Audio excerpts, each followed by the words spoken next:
The following is a presentation of the Belly Up Sports Media Network. Touchdown,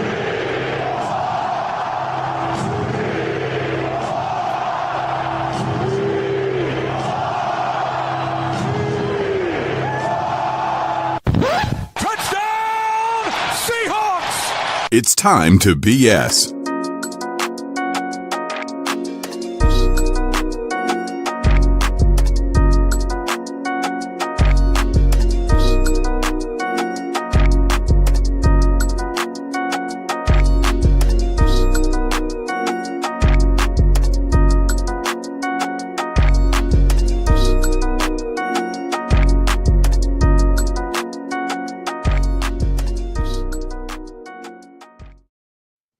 Holy crap, we still have a show. Holy crap, would you look at that? Dustin, what's up? How's it going? It's been a while since I've heard from you from the shores of Long Island, right? That's what you say usually? The beaches of the lovely beaches of Long Island, New York. Yes, welcome, ladies and gentlemen, to Seahawks Sessions, Episode 6. I am Staniel Smooth. I'm coming to you from the beaches of lovely Long Island, New York. And Dustin, El Dusto, is coming to you from the capital region of upstate New York around the city of Albany, or that general vicinity of moonshine and rednecks and crazy people and shit like that. Is, as we have been told, down here on the island. And we're not much better. We are not much better. There's a lot of Jeeps. A lot of Jeep people down here. Oh, big Jeep community, huh? Oh, my God. You know what Jeep stands for? No. Just empty every pocket. Oh, that's go. a nice acronym. My dad once told me one for when I was a kid. He said, "You know what Ford stands for?" Found on road dead? Well, that's one, but the one he told me was fix or repair daily. Yes. Yeah. I have a lot of friends who are mechanics, and they all say, do not get a Ford unless you'll want to get the thing repaired, or it's a truck. That's the only reason you get a Ford. Well, you just hit the caveat, because my friend Kenny, he swears by Fords, but he only gets the trucks. You know? Yes. So the only reason you get a Ford is for a pickup truck, or the Expedition or the Explorer or some shit. The Explorer is pretty good. Mm-hmm. I mean, I have a Chevy. I swear by General Motors. I love GM stuff. I had GM for a long time. I had a here we are into cars again. It's like when we had Kevin on. I had a Chevy Cobalt. I'm sorry, but it was a reliable car for a lot of years. No, they're good cars. And then before that, I had a Buick, which was also GM. Hey. And that thing was a tank. I had a 1989 Oldsmobile. You know, people are thinking that every time we talk about cars, we're just Who the fuck starts a conversation like that? I just sat down. I've been having fun with those memes lately. Yes. Oh shit! So Dustin, how have you been, dude? I know you've been sick. Yeah. I've been a little sick. I'm recovering on the mend today. Ooh. So, but that's about it. I haven't done much for the past. The beginning of this week was very rough. Monday night, Tuesday night, Wednesday, all pretty rough. But Thursday, Friday, I started to come through the woods a little bit, and now here we are on Saturday. And Saturday, I'm feeling the best I've felt in a while. So that's good. Yeah. That is good. What an excuse! What better excuse than to get together with you? I know we talked about Friday, but Ryan and I jumped you because we had a happy hour pod planned because. You're good. I was supposed to go to a brunch today during our normal time for no credentials required Saturday brunch edition, but I had to cancel that for obvious reasons. Yep. The people that were probably wondering why the fuck did you show up at brunch? You're probably just going like this. Oh, brother, this guy stinks. Yeah. More memes with greatness. Delightful memes. Isn't it great? But Life is good. More importantly, it's been a long time. So how have you been? And I must confess, I saw that you were on with Brett Radlinsky, and even he asked you about your goldfish and raisin snack, and I was laughing. I was laughing about that. You said you had been getting roasted. Why? Because fuck them, that's why. Oh man. What the hell is that? It's your trademark, man. It's going to become. I have been getting made fun of by so many people. I'm sorry. I'm funny. sorry because it's funny. I like this joke. It's great. I've mentioned it so many times on No Credentials Required. So You're a many dick. times. You're a dick. Oh shit! So it's been almost a month. It's been 3 weeks since we last recorded or streamed or whatever. A lot has happened. So for starters, the NFL season has concluded for the regular season. Yeah. Also, we have the Super Bowl matchup. Yeah. I'm just hoping for a good game. Yeah, that's all I want. That's all I'm hoping. That's all I'm hoping. Yeah. I want Philly to win. Yep. I want Philly to win. My co-host on Time to BS, Jack, wants Kansas City to win because he's still salty about the Eagles beating the Rams. I love him to death. Love him to death. There comes a point where you just need to go like, just get over it. Yeah. Well, Ryan he's gonna text me and and go like, I will never get over that bitch. Ryan has a theory that Rams fans are some of the most sensitive fans out there. Passionate, but he says Ram fans very sensitive over the last few seasons. He's not wrong. Yeah. Per se, I don't want to say he's wrong. Mm-hmm. But I mean, Jack was pretty much just screaming like a screaming gopher off the side of Yosemite Park. Dang, words are hard. Yosemite Sam, that's what I'm calling it from now on. It's just, you want to go to Yosemite Sam National Park? Yeah. That's actually a good idea. Yeah. So yeah, we have some stuff we had some stuff going on. The Seahawks fired their offensive coordinator. We discussed that already. Yes. They hired a new offensive coordinator, but moral of the story is we're back, bitches. We are back because things happened. This is what we told you. We said, once the regular season stopped, our schedule would become a little more irregular. Whatever. It's whatever it is. But I do enjoy doing these things at the same point. So you never know. You never know where the road takes this department of nonsense. Oh, speaking of nonsense, I had a very interesting gift I was given the other day. Are you familiar with Hall of Famer Brian Trottier? I am not, actually. So Brian Trottier won 6 cups between the Islanders and the Pittsburgh Penguins. He won. Okay. He was a member of the Islanders dynasty. Scored 5. He's second all time in goals scored in franchise history behind Mike Bossy.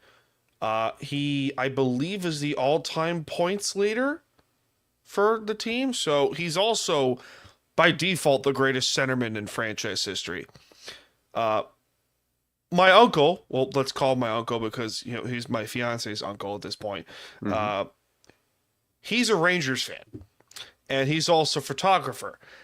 He gave me this giant painting of Brian Trottier out of nowhere. Wow! I'm like, where the fuck did you have this? Thank you, but where the hell did you have this?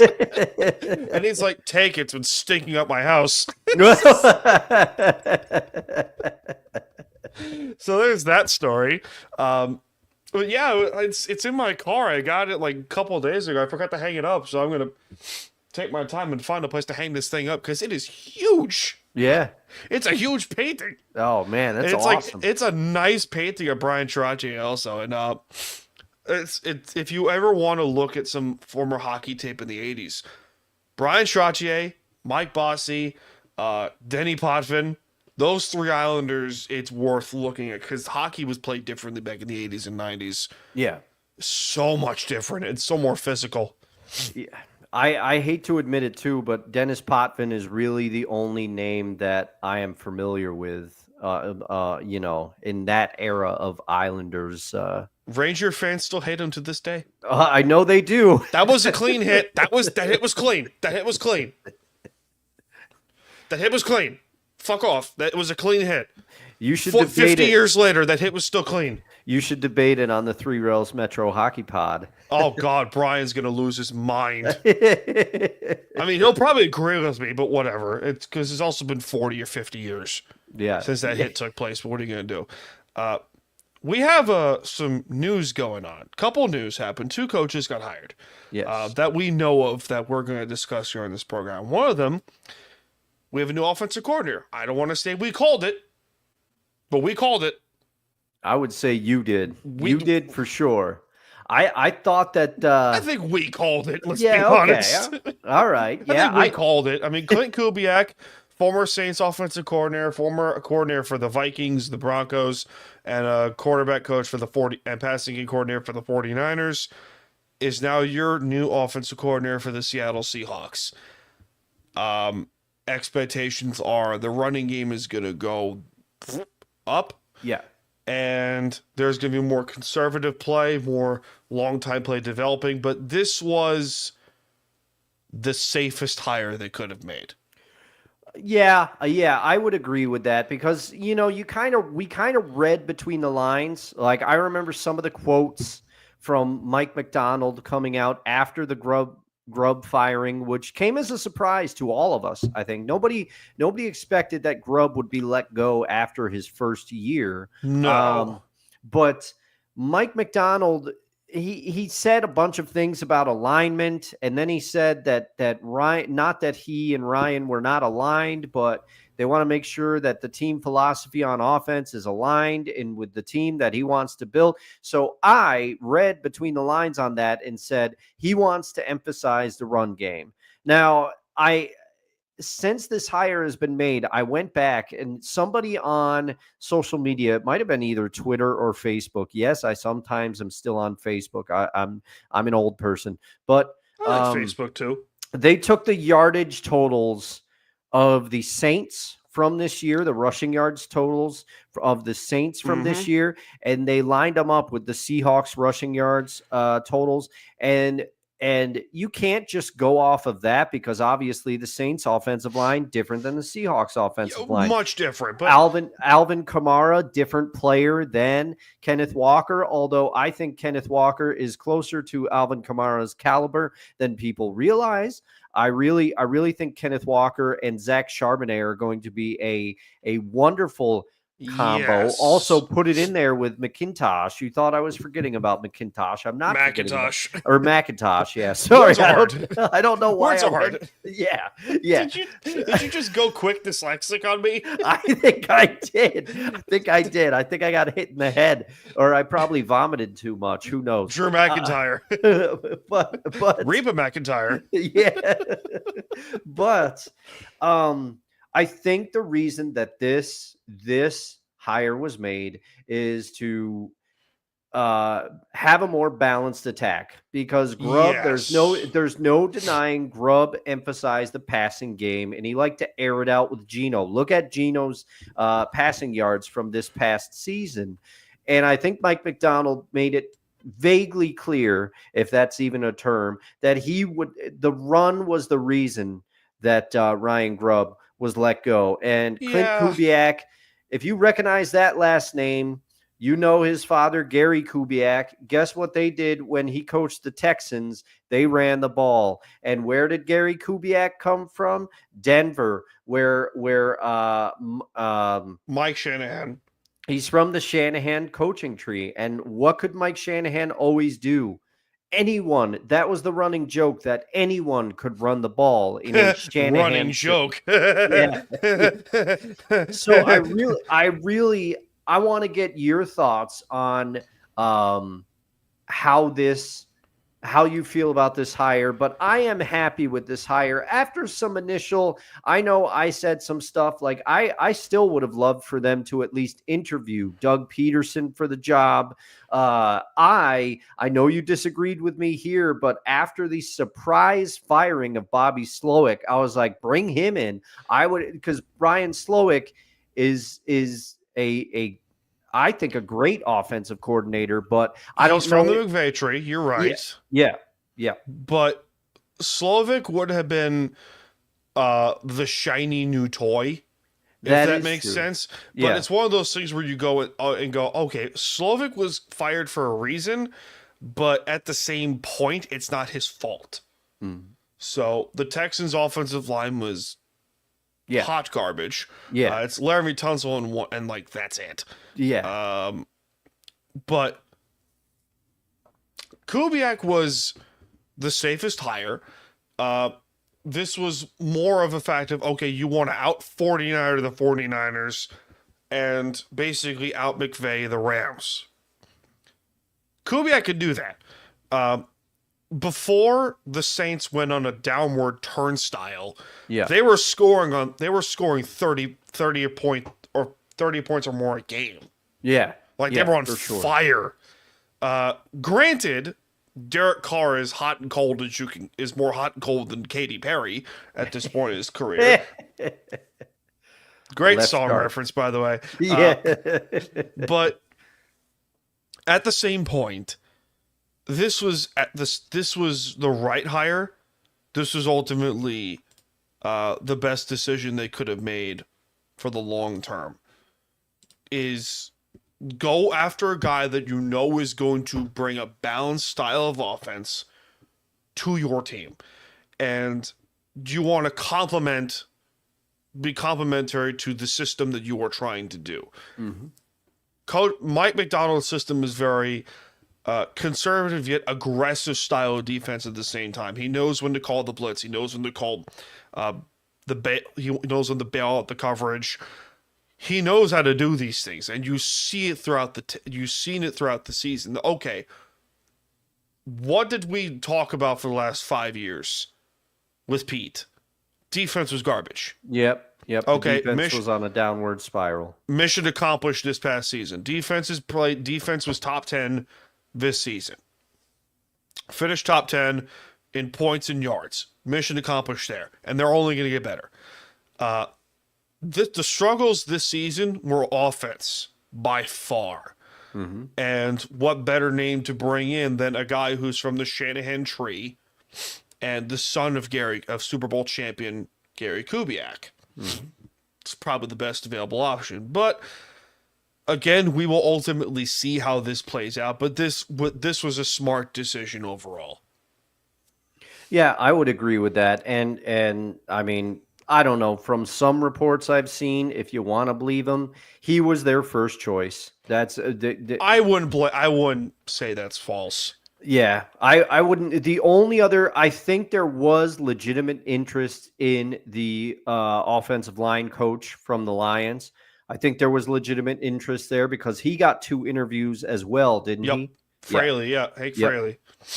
But when we found out that he was going back to Detroit, I think we pretty much texted each other back and forth and said, yeah, Kubiak's their guy. Kubiak is their guy. Has to be.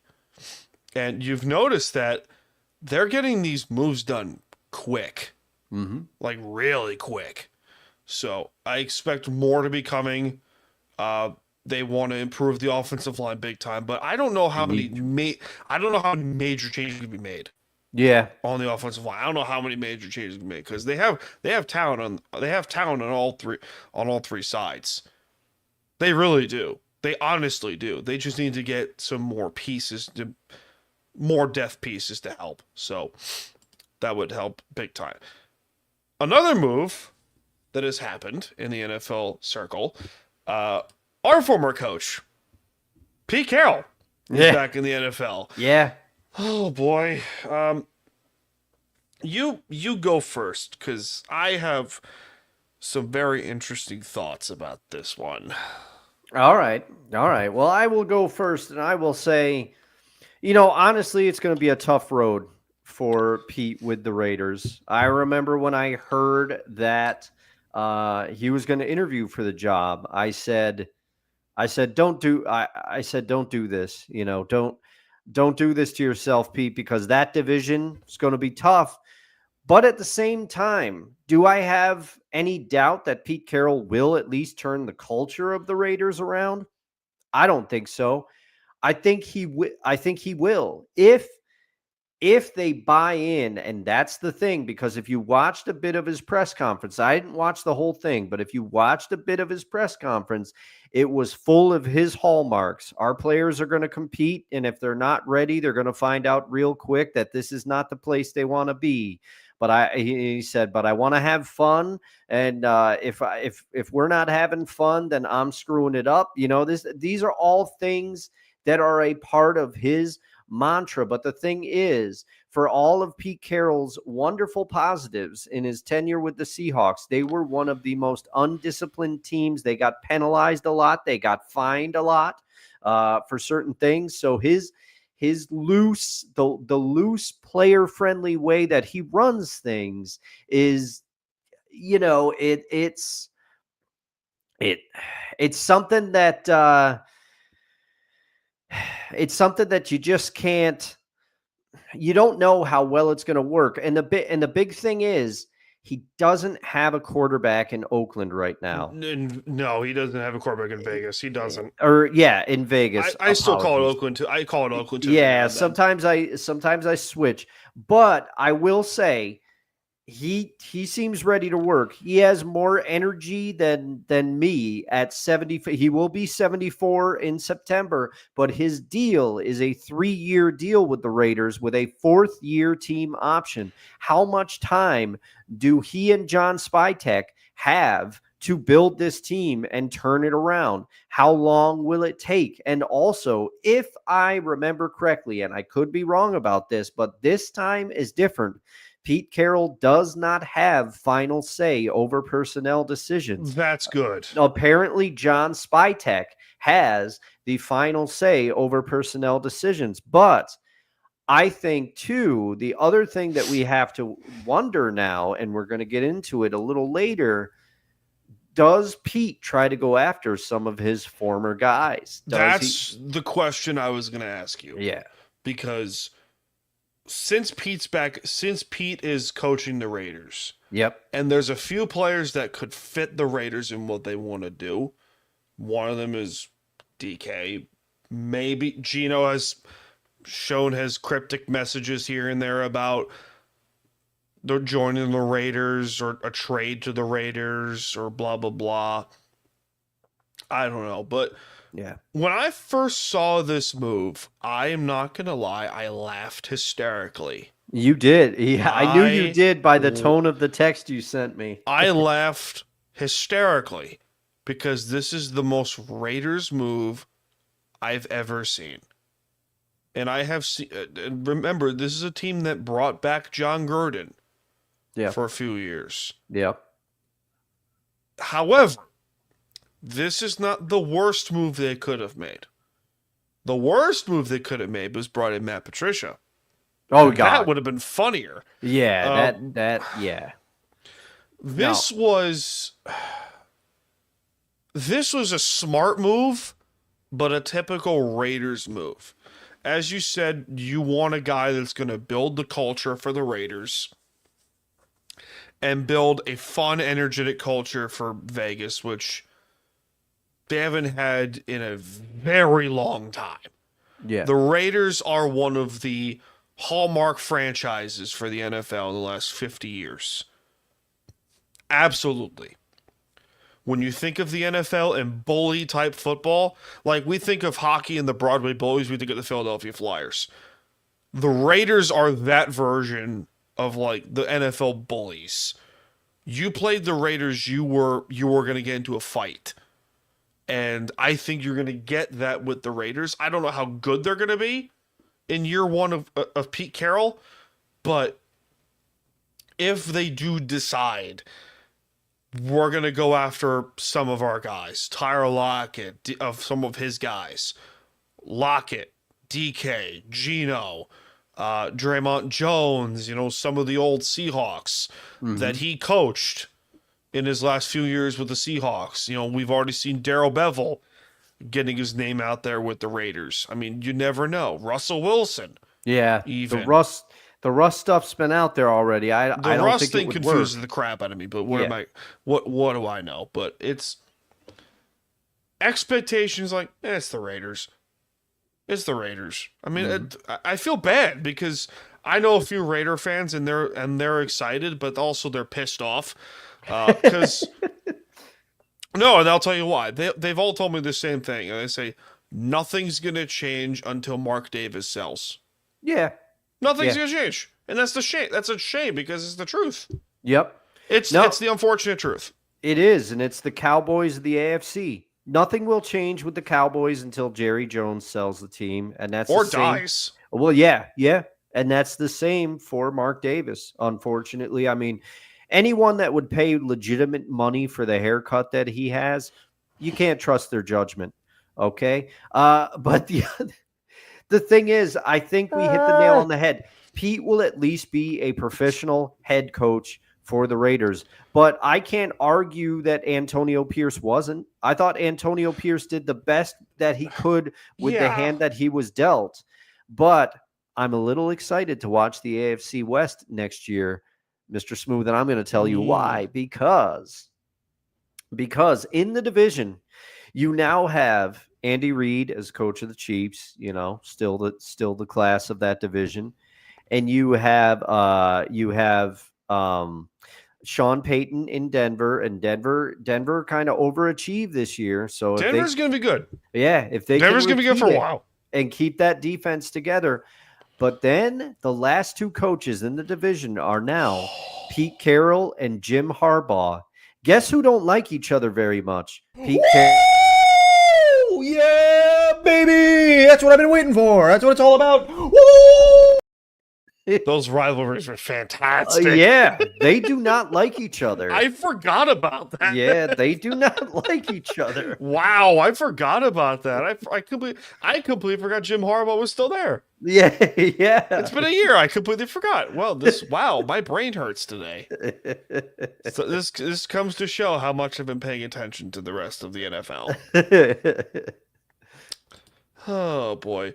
So one more thing before we go to break.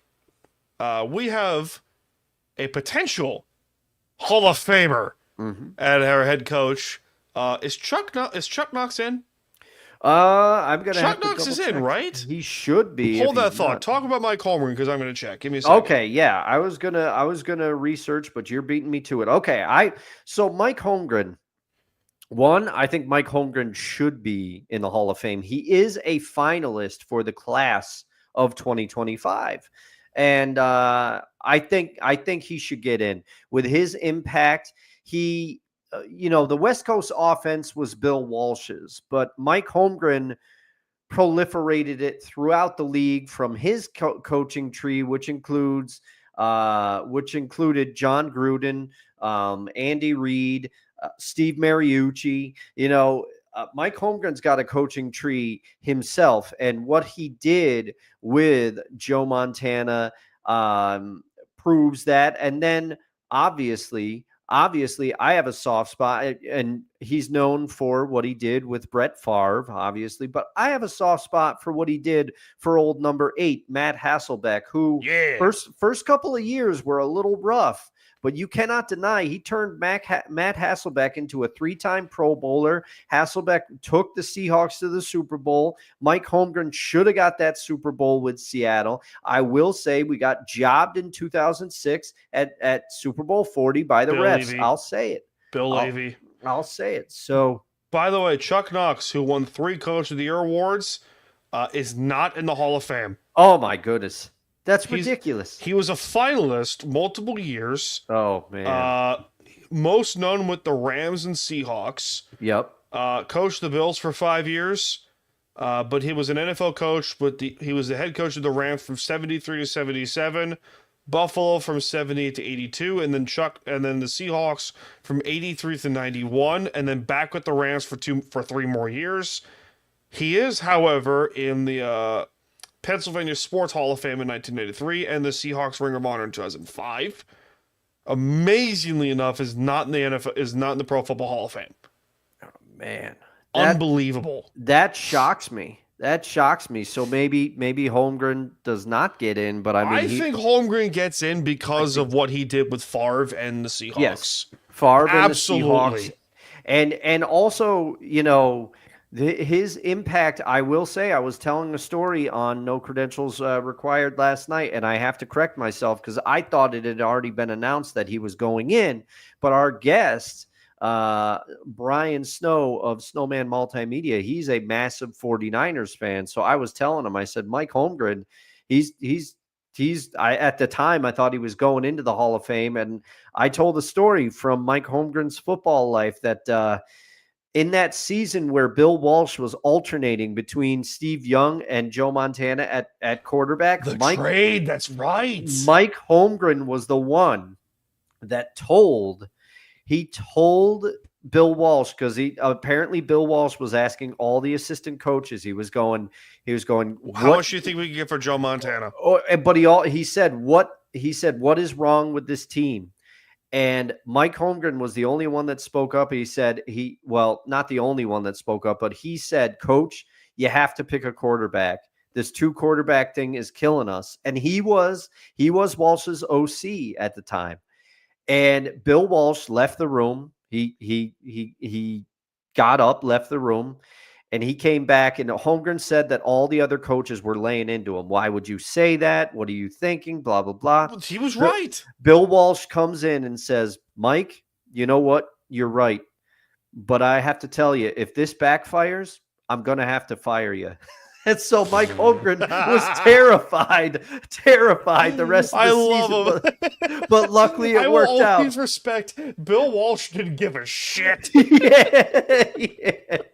Bill Walsh, by the way, you know where he learned that from? Paul Brown. Oh, yeah, Paul Brown. Brown in the 60s. Oh, yeah, dude. Back in the 60s and 70s. People forget. Bill Walsh was supposed to get the Bengals job. He was supposed to get the the 70s. Bengals job, He was. yes. He was supposed to get the head coaching job at the Bengals in the 70s. But it was given to who the fuck got the job? Sam Weish. Was it No, Sam Weish was the second Super Bowl run. Oh, the second. That's right. Who the hell was it? Give me a second. I'm going to find this out.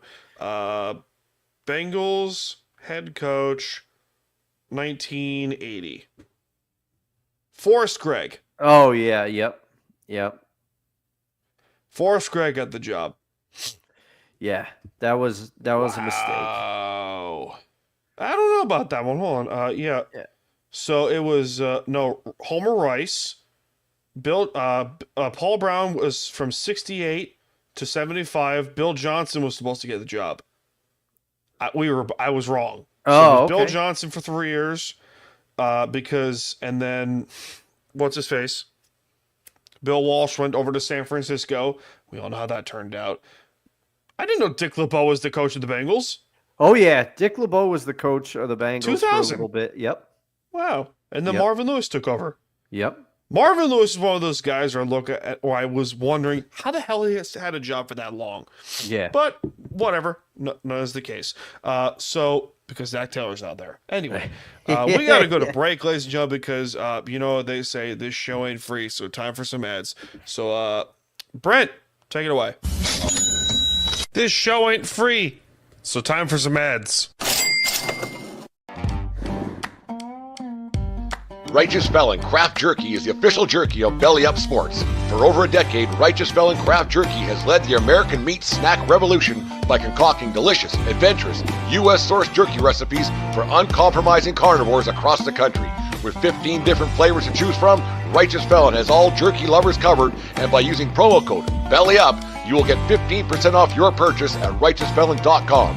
Do your taste buds a favor today and rip into a bag of Righteous Felon jerky. And we're back, bitches, for the second time. Anyway, go to Belly Up, Righteous Brain. Words are hard, and Uh-oh, retard alert. Words are hard, Dustin. So we got to go to our next topic here. Free agency's coming up in a month and a half. Yeah, Right? something like month that. and a half? March 15th, I think it is.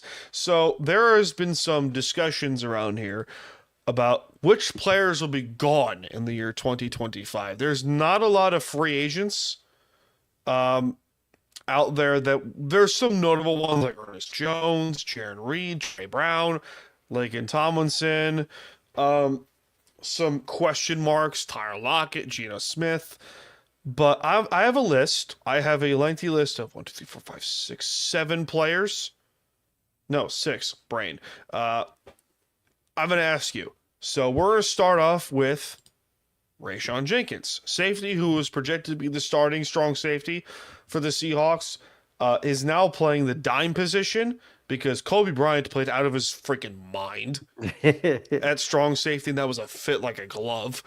So he's in a second year of a 2-year deal, free agent next offseason, 2026. But some people have wondered, hey, could he be a cut candidate?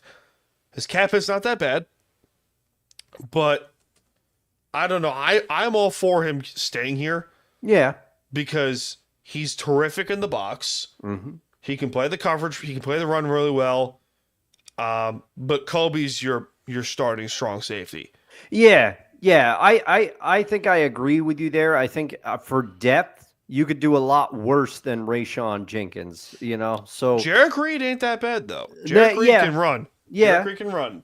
Yeah, he's fast, but as far as a coverage options, I would say that Rayshon Jenkins is a little better in coverage, in my opinion. So he's a better option should something happen to Kobe. Cobee, right? Yes. Yeah. Kobe. Anyway, next up we have Draymond Jones, who was drafted by the Broncos as a defensive tackle or defensive end from Ohio State.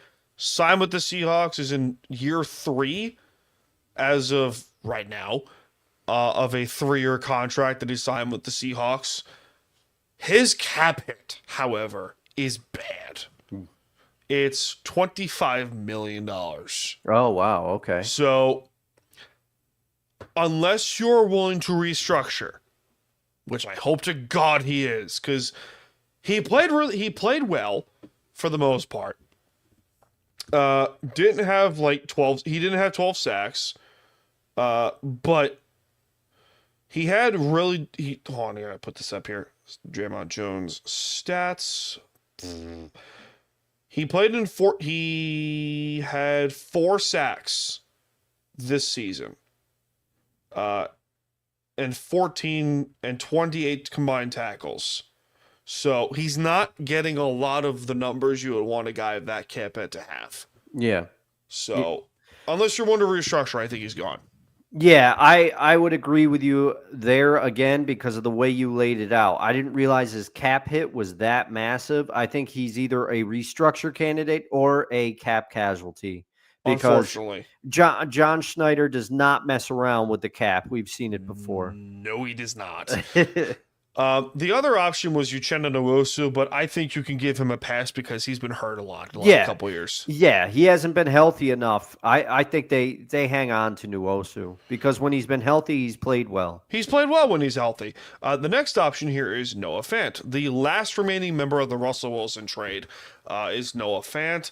His cap hit's not that bad off the top of my head. I don't remember the exact number, but he's played like a number 2 tight end, but you can also put the blame on Grubb, the former OC, because AJ Barner played pretty well as a rookie. I think Barner's gonna be the number 1 tight end, but Noah Fant, he's getting paid like a number 1, but I'm torn on this one because I like Barner a lot. Yeah, I like Fant a lot because that he's big and can run. It's very rare to find a tight end of his size that can run as well as he can. Very hard to find that. So, what about you? I say keep him, but restructure him if you can because, as you just laid it out, I mean, this is a team too historically that that has loved to carry multiple tight ends and use them frequently in schemes. So I think I think because of scheme and the Seahawks philosophy overall, which people forget because everybody's like, well, Pete's gone now. Yes, but John Schneider is still there. And and we saw them use multiple tight ends many times this season. I feel like team scheme and history dictates Fant stays. Yes. The next option, which I think this is all but a guarantee at this point, Tyler Lockett. Tyler Lockett, which is sad because he's been so good for so long. Yeah. For 10 years in that city. He's been fantastic with the Seahawks. Yeah. He was drafted as a punt returner.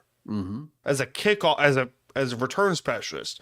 And he is on pace to be the third greatest receiver this team has ever had. Unbelievable. Yeah. So, statistically speaking, behind Baldwin and Largent. So, I think he's gone. 2 reasons. 1, cap hit and age. Yeah. Number 2, the Raiders. Yeah. Yeah. This is where you start to wonder because you can't take that kind of cap hit for what amounts to a locker room guy at this stage. And I love Tyler Lockett.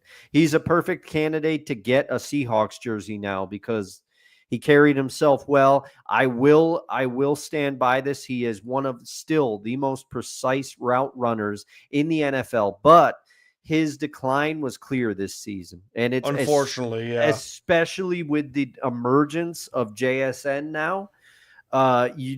Tyler Lockett, I think, would be a perfect candidate. As much as it would hurt me to see him in another uniform, who would bring him in for a locker room chemistry type guy and someone who's been through the Pete Carroll system before? Pete Carroll. This is a perfect candidate for Pete Carroll to call and be like, hey, Tyler, come play with the Raiders. And I think he would go. Absolutely.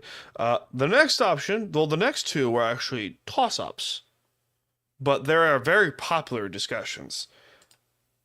Geno Smith, starting quarterback. You go first, because I'm very curious to know what you have to say about this one. I will say what I've said, pretty much through the tenure of this show. Everybody likes to get out there and dump on Geno and dump on Geno and dump on Geno, but that's fine. That's fine. I have been very critical of his red zone interceptions, but I continue to ask the question, if you unload Geno Smith, who else is out there? This quarterback class is very few options.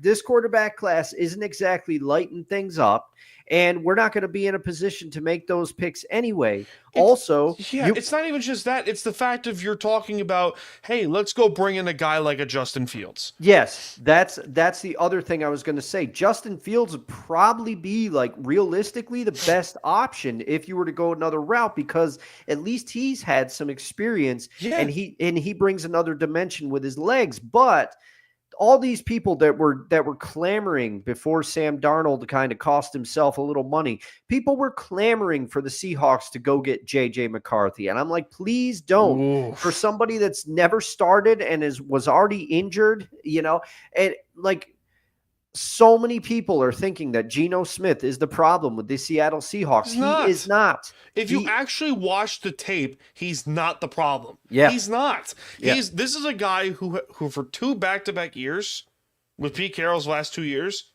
played fantastic. Yeah. He played great. You could argue he was literally the reason why they won 9 games. Yeah. He was literally the reason. Yeah. Literally. So I think he stays.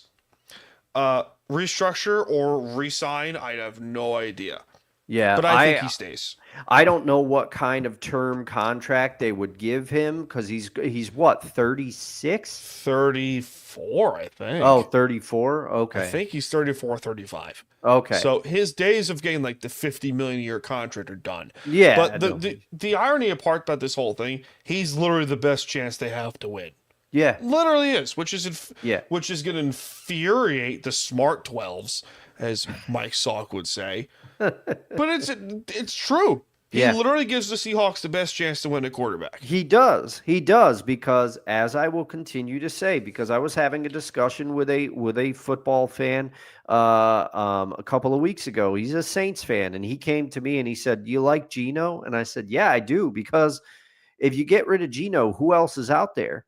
I mean, that's the thing. What are you going to do? You're going to, now that Klint Kubiak's the OC, you're going to go say, "Oh, let's bring in Derek Carr." Like, oh, God. No. Because No, God! No, God, please, no! No! No! No! Exactly, because I would take Geno's play over. I have been critical of Geno as anybody, but I still say, who else is out there? I think Geno stays, and maybe they give him another bridge deal, but I say 2-year maximum. Yeah, I'm with you on that one. The next one, who we're going to go to before we have to take another advertising break, because this show ain't free, is DK. I am not for a trade at this point. I think the Raiders are going to be aggressive, though, with this whole thing. Because DK screams Raiders. Yeah. He screams Raiders. But at the same point, you're talking about a guy who we've clamored for the last 5 episodes.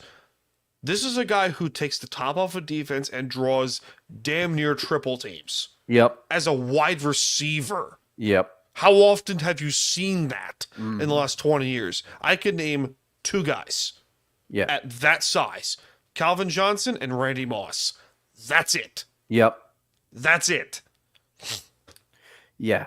I agree with you. I don't understand all the people who are almost kind of salivating to unload DK, because and people are like, "Oh, well, you have Jackson Smith and Jigba now. So you what? You don't need DK." Yes, you do, because Yeah, part of the reason that Jackson Smith and Jigba was able to thrive once he got into the slot is because guess what? Most defenses still focused on DK. They were worried about the deep threat with DK, and also I go back to my point. Yes, DK makes he gets some penalties sometimes because he's hot-headed, he's fiery, but I'd rather have that than somebody that doesn't care. And also, to go back to what I said earlier, they do not have a quarterback in Oakland until they or in Las Vegas. I did it again.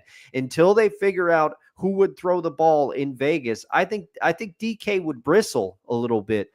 He would say, who are you gonna throw the ball? Now, for the Raiders, who do the Raiders have that we would accept back? Max Crosby? I mean, give me a second. Give me a second to find that out. Yeah, but I just don't see. I mean, I agree with you. He screams Raiders. I think that Pete Carroll would try to make a play for him. And John Spytek, because again, like I said, I think John Spytek has final say over personnel decisions, not Pete Carroll. But you best believe that Pete wouldn't have taken the job if he didn't have any input. So unless you're willing to, unless Max Crosby is going back, they're not trading him. Absolutely not. The Raiders have, other than Max Crosby, it's Christian Wilkins, who they just signed, Colton Miller, Brock Bowers, that ain't fucking happening. Michael Mayer, Cody Whitehair, not a bad option, but it's a lineman. But at the same point, it's like going back to the Saints with Klint Kubiak. The Saints, for a majority of this past season, had 2 wide receivers on the field the whole time. Yep. It was Chris Olave and Rashid Shaheed. That was it. Yep. And most of the time they ran 2 tight ends with Juwan Johnson and Foster Moreau and Taysom Hybrid Hill. Oh, God. I love that guy. Whatever the hell he is. Jamal Williams is on there. They had Alvin Kamara. Kendra Miller was on there. Like, the Saints is probably the best example. Hey, you could run 2 wide receivers and 2 tight ends. Yep. And have it work. Yeah. Have it work. It did work until Olave went down. Then that's true. He did get hurt. Yeah, he went down, and it really. I mean, the Saints slid for other reasons, but the fact that Chris Olave went down, that was part of it. And also the first couple of times that Spencer Rattler had to come in at quarterback, that wasn't good either. Bad. By the way, the Seahawks at wide receiver are not very thin, nor are they deep. Yeah. So if what we're assuming is true, that Lockett's all but inevitably gone. Yeah. JSN and DK become your number 1 and 2 receivers. Jake Bobo's not a bad third. Derek Young has shown some blossoms. Cody White's a restricted free agent, so he's probably going to be your slot or your 4 at this point. But they have options. Mm-hmm. They really do. So I don't think a trade of DK is going to happen unless they're blown away by 2 first-round picks. Yeah. Not going to happen. I'm sorry. It's not, which is unfortunate to say, but what are you going to do? So we have 2 more ad breaks, but this is the second of the 2 ad breaks. 3? Brain? What? So with that being said, we'll be right back, ladies and gentlemen. Hector, take it away. This show ain't free, so time for some ads. Hey guys, this is Hector from the Insert Name FC podcast, here to tell you guys about Canada Dips. It is a great tasting, superior alternative to traditional dip using CBD in a way that is radical, enjoyable, and effective. It comes in 5 core flavors: wintergreen, mint, citrus, mango, and American spice. Canada Dip CBD is the new evolution in dip, allowing guys to enjoy great, long-lasting taste without the downsides. If you guys want to go ahead and try them out, use the code BELLYUP20 at CanadaDipCBD.com. Once again, BELLYUP20 at CanadaDipCBD.com, and you'll get yourself 20% off your purchase. Thank you again for Canada Dips for being a great partner of Belly Up Sports. And we're back, ladies and gentlemen. So we have next the returning free agents in the department. There's not a lot that I have listed here. There's 5. But I think we can pretty much, how this question goes is, who do you think is going to be back out of the UFAs that are listed, or the RFAs, depending on what happens. So hold on, I forgot one more. There he is, because I can't figure this crap out. There we are. Things are hard. So anyway, Ernest Jones. He's back. He's back. It's got to be. He's played out of his mind. Out of his freaking mind. Out of his mind. It's a great trade. Oh, fantastic deal. Fantastic deal. Rams fans are losing their minds because Lee Howden, we traded for a bag of potato chips. Well, there you go. Control your salary cap. Next up, Josh Jobe. He's an RFA, by the way. He's a restricted free agent. So he's under team control. Okay. But he played well. He played really well. He did, yeah. So I think he's back also. Yeah, I think he's done enough he'll be back. They'll want to re-sign him. Speaking of corners, Trey Brown. Trey Brown, until he got hurt, was playing well also. But when Josh Jobe filled his place, it was like, wow, this is difficult. Because Pritchett, the rookie corner from one of the 2 rookies from Auburn that they got, he got torched. He did. Torched. So I think Trey's going to come back, but on a short-term deal. But when he played, he balled out.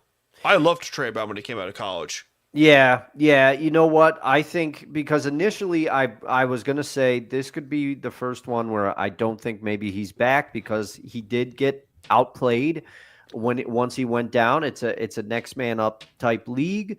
But I think I'm thinking of previous seasons because previous seasons have not been kind to Trey Brown at points. Nope.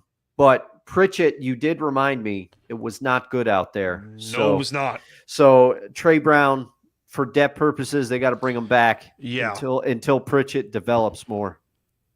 Next one, I think this is an easy one. He's done. Laken Tomlinson. Yeah. Laken Tomlinson did not play well. I thought he was going to play well, but he did not play well this past season. And the guard position, because you have Bradford's there, Satan Lamaya's played well. Yeah. Christian Haynes, who get that man in. Michael Jarrell can also play the guard position. He can play tackle, he can play guard, he can play everywhere at this point. Yeah. But, jeez, he was such a disappointment. Yeah, he's gone. He's gone. I hate the fact that we're just agreeing on everyone, but there's a reason we're on this show together. Yeah. Yeah. Next one, nose tackle, Jonathan Hankins. He did not play as bad as I thought he would, but I don't know where you are on this one. I'm very torn on him. I say that he could be gone because they want to address the offensive line, and I think they will. And I think this is a position where they could possibly do it because like you said, he didn't necessarily play bad, but he didn't, in my opinion, he didn't play well enough to be like, okay, we got to retain. Yes. And if you retain some of the other people at the positions that we've already talked about, where else can you address the offensive line? The other reason why I think he's gone is because there's two young guys on the defensive line, and Mike Morris from Michigan and Cameron Young from Mississippi State that have been hurt for the last 2 years, but they have some flashes. Mike Morris is stupid strong, and big too, big guy. So I'm with you. I think he's gone for the reasons of building the offensive line. Jaron Reed's the last of the bunch. Yeah. Back 2 years. I think he's back. I initially didn't know how to. So I think Jaron Reed gets some hate for sure. He gets some flack, but I think he played well. Yeah. He played well. He did. That's the thing. And sometimes I will admit it is hard for me, especially after a game. You know, if somebody has an off game, you're thinking, oh, they got to address this. They got to address this, but you have to give time for people to bounce back. And I think he's played well enough. He played well. He did. And you have to have some stability too. That's the thing. You can't always be retooling all the time because you got to give time for people to get used to systems and develop and find their place in the system. And I think he returns. And I think the other reason why he comes back, he can play the nose, he can play the end, he can play the D tackle. He's going to help Byron Murphy a lot. Yeah, between him and Leonard Williams, those two are going to help Byron Murphy a lot. I mean, I love the combo of Leonard Williams. Leonard Williams, I mean, obviously he's just been amazing. That trade worked out, huh? But I'm excited about Byron Murphy as well. Like I think he could make a leap next year. Absolutely, I agree with you on that one. But we also have some key free agent targets. We got to go over. So we mentioned one of them. It was Justin Fields. Yeah, that is going based off of, hey, maybe Gino's gone. You never know. I see you, smart 12s. I see you, bitch. Anyway, here's where I'm torn on this one. Gino gives him the best chance to win. Mm-hmm. Justin Fields is not a bad option, but he's also young. Yep. He can also run. Yep. That's what gives me hope in that regard. But there's 7 here on this list that I think would be very interesting to talk about. Okay. What do you think? Okay, Justin Fields. I will do the massive caveat that if Gino is gone, yes, Justin Fields would be a good target. But here's the other thing that I don't think people are considering. So there's already rumors that Russ is going to go to the Raiders, okay? Which, as we talked about. That's true, Pittsburgh. Yeah, as we talked about, it confounds me.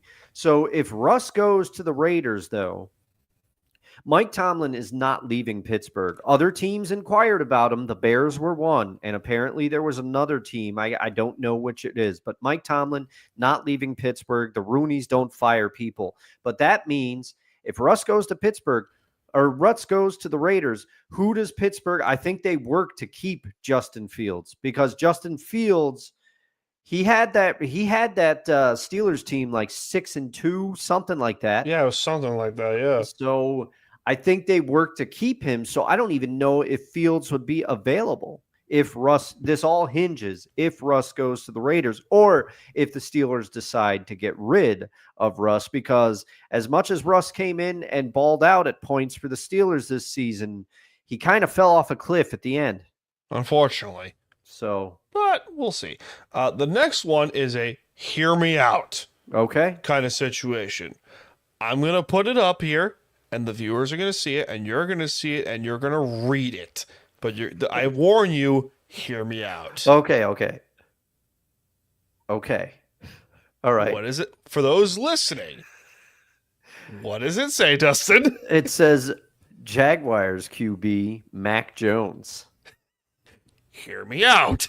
Can we go pry him away from Duval? Oh, that was terrible. That was so bad.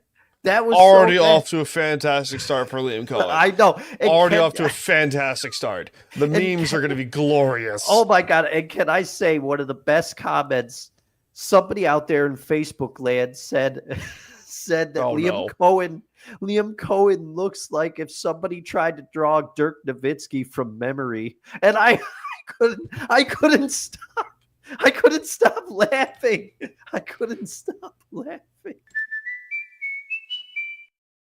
That is great. I know. That is great. Okay, hear me out with Mac Jones. Hear me out.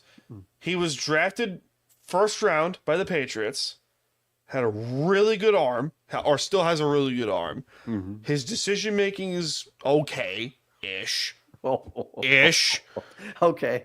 And I'm not winning this argument. Never mind. No, you keep making it. Keep going. Okay, no. So the reason why I brought up Mac Jones is because he's young.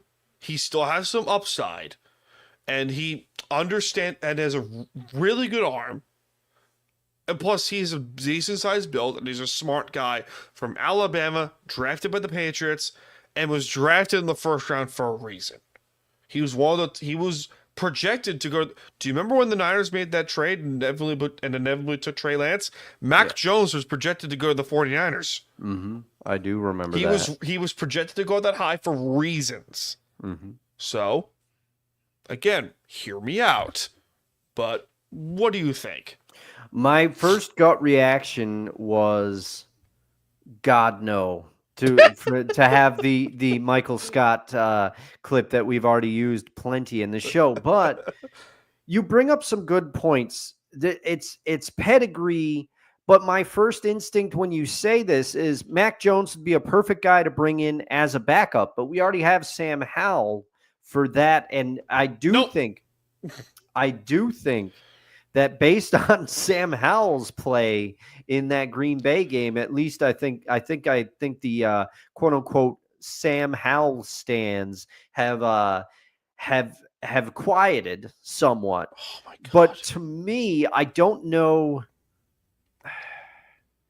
I mean, I would not be happy if this happened, but I guess it would be slightly better, in my opinion, than having Sam Howell in there.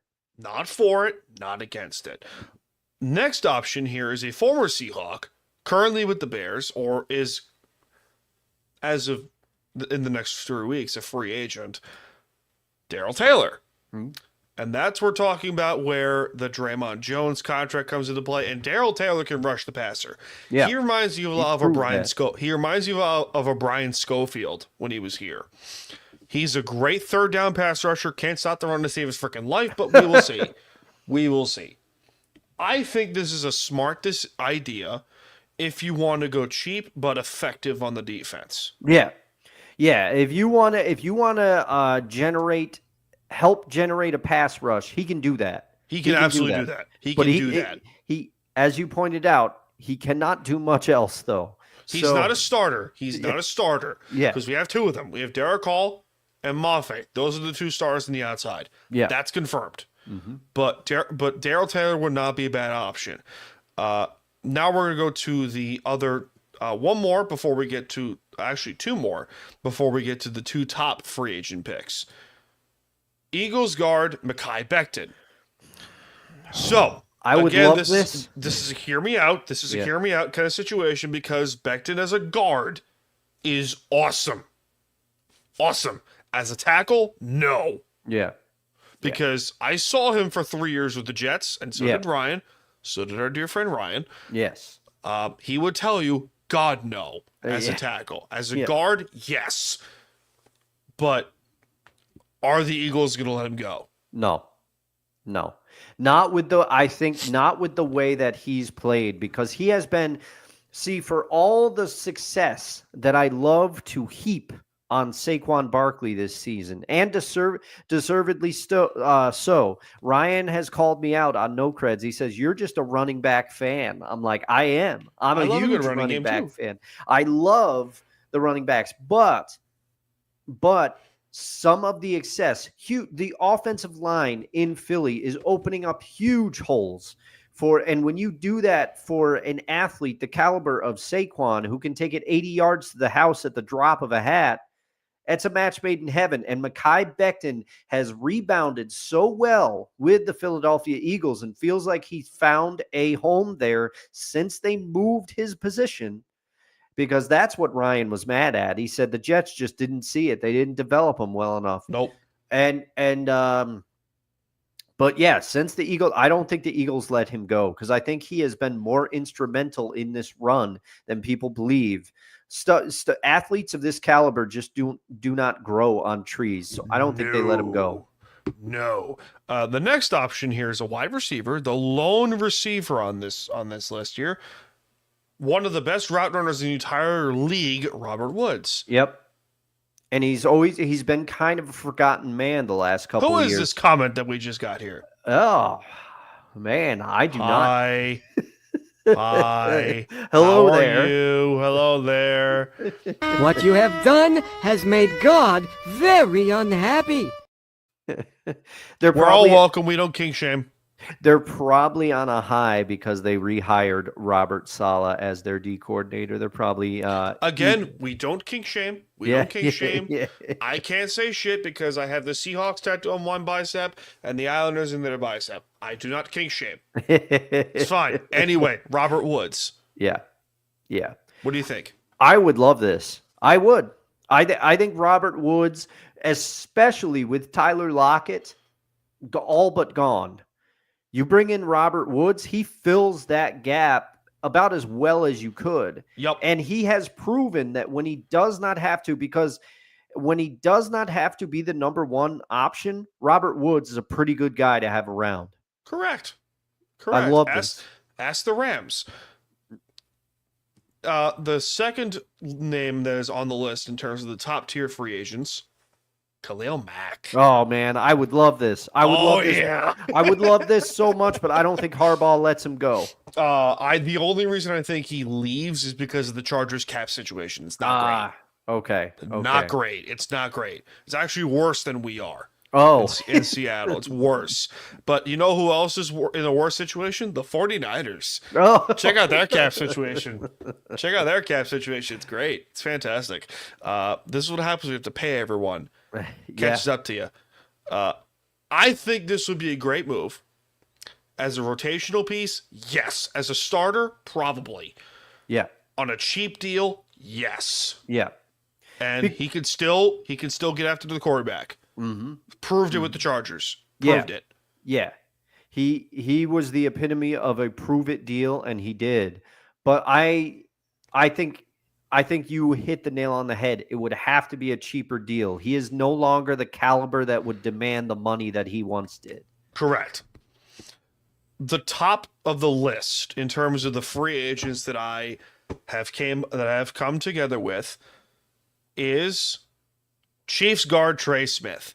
He is, in terms of the offensive lineman, the top free agent on the board. Top of the list.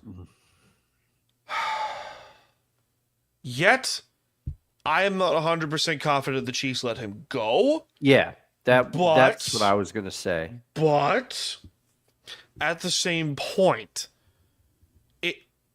it's almost like, I don't know, it's almost a given at this point, but he might test the market to see what he can get, because that man's good. Yeah. Yeah. He's a good player. Yeah. Really good player. I would love it, but I just have a hard time thinking that the Chiefs are going to let him go, especially you got to anyone that can reliably protect Patrick Mahomes. You got to do it. Patrick Mahomes is your golden goose. He's your asset. And you just don't let go of pieces. Your offensive line, I would argue your offensive line more than almost any other position unit in football cannot be plug and play. That's been the problem with the Seahawks offensive line woes over the last few seasons is they're always plug and play, whether it be due to injuries or high draft round picks or high round draft picks not panning out or a variety of factors. The offensive line has been plug and play. And I think the Chiefs, especially if they run it back, they're just going to, they're going to lose some people. You can't keep Super Bowl teams together in this day and age because of the cap, because of free agency. But I just don't see a world where the Chiefs let this person get away. I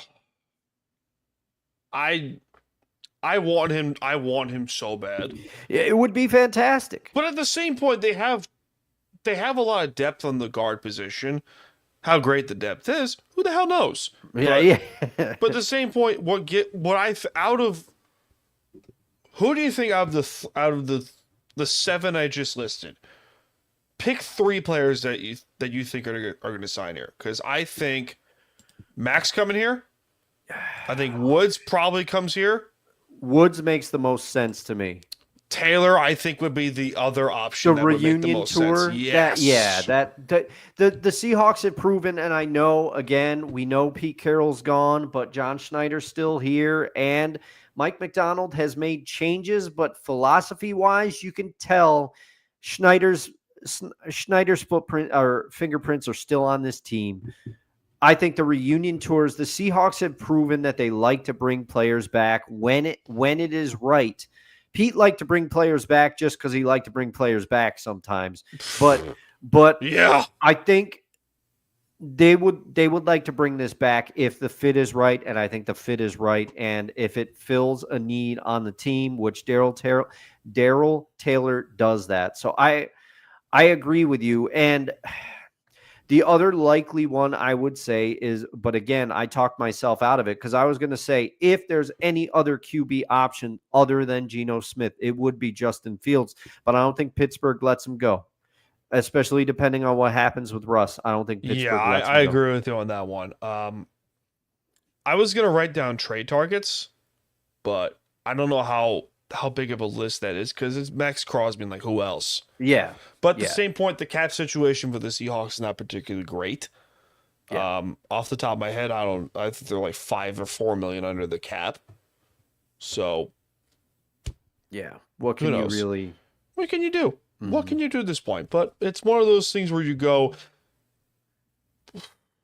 fuck it, let's see where this goes. Yeah, the top one for me as far as offensively would be Robert Woods. When you brought that one up, my eyes lit up because I didn't realize he was a free agent target. He is a free agent for the Texans, and was not used much. Also, he's got quote unquote fresh legs. And the thing is too, like I said, you pointed out his route running. If Tyler Lockett is gone, which is fait accompli as far as I'm concerned, I hate it. I'm not going to like seeing him in another uniform because we both think he ends up in Vegas. But yeah, Robert Woods fills that hole perfectly. Then you don't have to. You've got your 3. Yeah, you have 4 really. Yeah, if you count Bobo, yeah, it was a big target. Big target, big and effective. Big red zone. Like who was that big red zone target that they always seem to go to a few years ago? Was it Matthews? Chris Matthews. Yeah. Yeah. Oh yeah, that one game where he just went off for 4 catches and 100 yards. And, Yeah. and a touchdown. Yeah, the Super Bowl. He went off in the Super Bowl. He did, and the thing was that season they would go to him in the red zone almost like they wouldn't make it a point to target him, but on every red zone package, 2015. he was a target because of his size and his ability to go get the ball, as he did with that onside kick. Do you want to know what's funny? He was waived in 2015, signed with the Ravens, and then he played really well at Baltimore for a little while. Mm-hmm. So it's unfortunate, but that's one of those players where you look and you go, damn, I wish he worked out more. Yeah, but yeah. What are you going to do? Jimmy Graham, too, especially. I don't know. There's a name that popped up. Someone said they should consider trading Tariq Woolen. I don't agree with that. I'm very torn on it because it's very hard to find a shutdown corner of his size and his speed. Yeah. Very hard to do so. I don't agree with it. Has he had down season compared to where he started? Yeah. And there were a couple sequences this year where he just looked bad. But you can't get rid of somebody of his caliber. I really let's not forget this is to me, this would be a classic example of giving up on a player too early, and then we'd have to watch him succeed somewhere else, because that's what I think would happen. Been there, done that. Yeah. Been there, done that numerous times. Now, with that being said, ladies and gentlemen, that'll do it for this edition of Seahawks Sessions, Episode 6. Be sure to like, follow, subscribe to the show. Follow us, bitches. Follow follow the show of Dustin and Ryan of No Credentials Required. Subscribe to their channel. It's in the description. Follow Dustin on Twitter and Instagram at LDusto67 and No Credentials and No Creds REQ for the main show page. Staniel Smooth and at Time to BS Podcast on Twitter and Instagram. Thanks to our friends at Belly Up Sports and Belly Up Media, and to our friends at U Stadium also, because they've supported us since day one as well. So with that being said, ladies and gentlemen, my name is Staniel Smooth. Dustin's coming to you from the capital region of Albany, New York. I'm coming to you from the beaches of lovely Long Island, New York. And I will see you all, and we will see you all in this life and most certainly the next one. We're done. See you later, everybody.